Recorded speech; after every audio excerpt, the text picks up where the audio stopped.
absorbed and leave no trace. Now it seemed to me to be as a various river flowing through a fertile and lovely landscape, ever changing and ever beautiful. Alas, I knew not the desert it was about to reach, the rocks that would tear its waters, and the hideous scene that would be reflected in a more distorted manner in its waves. Life was then brilliant. I began to learn to hope, and what brings a more bitter despair to the heart than hope destroyed? Is it not strange that grief should quickly follow so divine a happiness? I drank of an enchanted cup, but gall was at the bottom of its long-drawn sweetness. My heart was full of deep affection, but it was calm from its very depth and fullness. I had no idea that misery could arise from love, and this lesson that all at last must learn was taught me in a manner few are obliged to receive it. I lament now, I must ever lament, those few short months of paradisical bliss.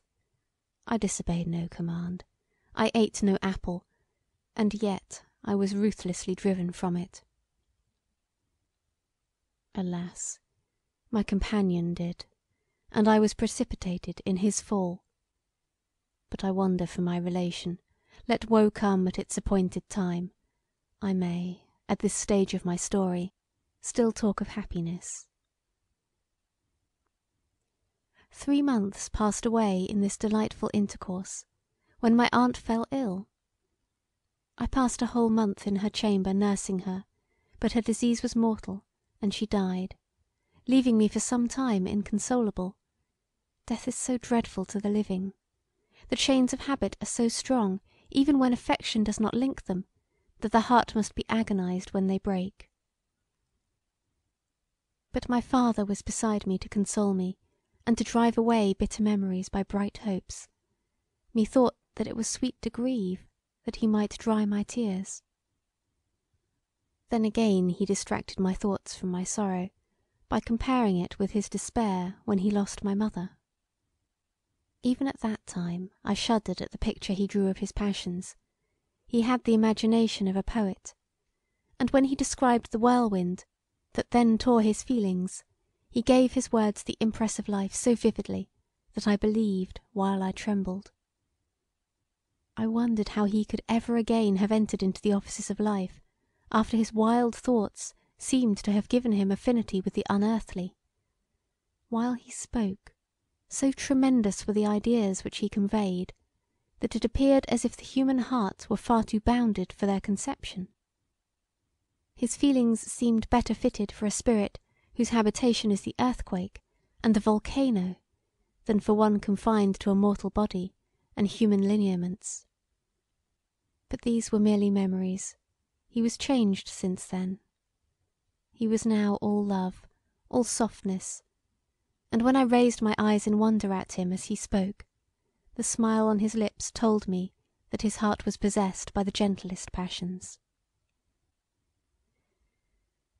2 months after my aunt's death we removed to London, where I was led by my father to attend to deeper studies than had before occupied me.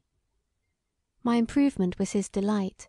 He was with me during all my studies, and assisted or joined with me in every lesson.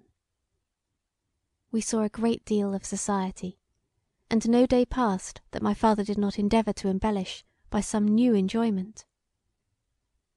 The tender attachment that he bore me, and the love and veneration with which I returned it, cast a charm over every moment.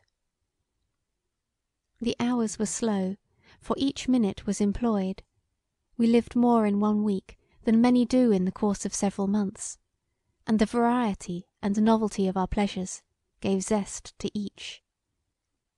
We perpetually made excursions together, and whether it were to visit beautiful scenery, or to see fine pictures, or sometimes for no object but to seek amusement as it might chance to arise, I was always happy when near my father. It was a subject of regret to me whenever we were joined by a third person.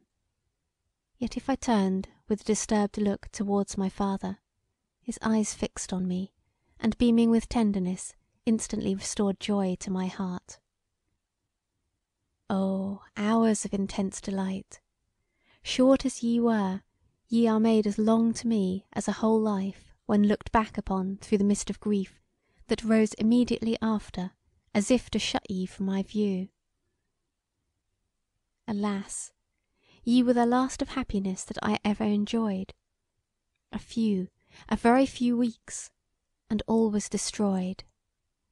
Like Psyche, I lived for a while in an enchanted palace, amidst odours, and music, and every luxurious delight, when suddenly I was left on a barren rock, a wide ocean of despair rolled around me, above all was black, and my eyes closed while I still inhabited a universal death.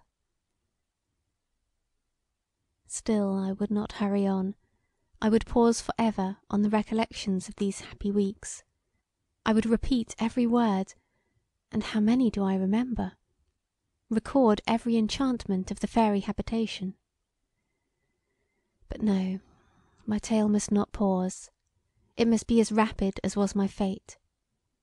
I can only describe, in short although strong expressions, my precipitate and irremediable change from happiness to despair.